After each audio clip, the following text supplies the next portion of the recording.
હિન્દી સહિતની 6 ભાષા જાણતા ઝોહરાન મમદાની ન્યુયોર્કના મેયર તરીકે ચૂંટાયા છે. એના મૂળિયા ગુજરાતમાં છે, ભારતમાં છે, યુગાન્ડામાં પણ છે અને અમેરિકાના રહેવાસી છે.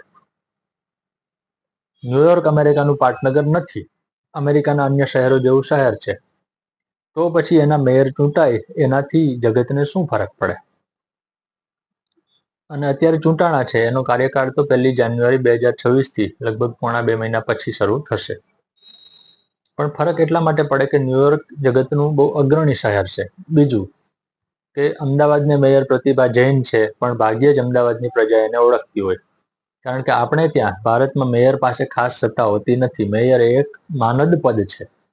જ્યારે અમેરિકાની સિસ્ટમમાં મેયર છે ડિસિઝન મેકર છે, એક્ઝિક્યુટિવ પદ છે, એટલે નિર્ણયો પણ લેવાના હોય છે. મમદાની જે શહેરના કંટ્રોલ કરવાના છે એની વસ્તી 85 લાખ છે. એમાં 12.5 લાખ એશિયન છે અને બીજા દેશોના પણ છે. કારણ કે ન્યુયોર્ક મૂળભૂત રીતે ઇમિગ્રન્ટનું બનેલું શહેર છે. 1625માં નેધરલેન્ડના વાસીઓ ત્યાં ઉતર્યા અને શહેર વિકસાવવાની શરૂઆત કરી. ત્યારથી આજ સુધી ન્યુયોર્કમાં મોટા ભાગની વસ્તી જે છે એ પરદેશીઓની રહી છે. એનું કારણ એ છે કે ગ્રેટ માઇગ્રેશન બીજા વિશ્વયુદ્ધ વખતે, પહેલા વિશ્વયુદ્ધ વખતે, પછીના ગાળામાં જે લોકો અમેરિકા જાય એનું જહાજ પહેલા ન્યુયોર્ક જ ઊભું રહે. હવે કામ ધંધાની શોધમાં, આશ્રયની શોધમાં આવ્યો, એને જો ન્યુયોર્કમાં જ કામ મળી જાય તો આગળ જાય જ નહીં. એટલે ન્યુયોર્ક છે એ રીતે મૂળ અમેરિકનોને બદલે મૂળ પરદેશીઓનું શહેર બન્યું. એટલે મમદાની પણ પરદેશી છે. ન્યુયોર્ક શહેરનું બજેટ $120 લાખ છે.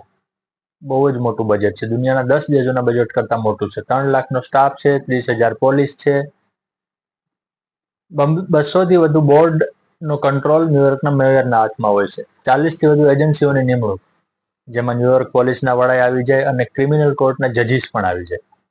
એ બધા ન્યુયોર્કના મેયર કરતા હોય છે. ન્યુયોર્કની કલ્ચરલ પ્રવૃત્તિ, મેટ્રોપોલિટન આર્ટમાં કંઈ થાય તો નિર્ણય લેવાનો, એના કેન્દ્રમાં ન્યુયોર્કના મેયર હોય છે.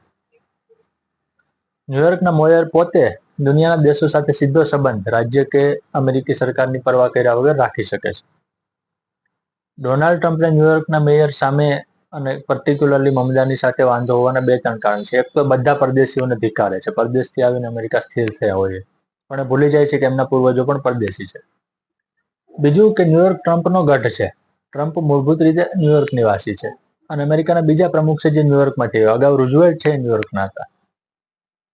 ટ્રમ્પને જે નથી ગમતું, ટ્રમ્પને જે નથી પસંદ, એવા કોઈ વ્યક્તિ ચૂંટાઈને આવે તો ટ્રમ્પને માનસમાં જાત જાતના તરંગો ઉદ્ભવે છે. મમદાનીના કિસ્સામાં બન્યા છે.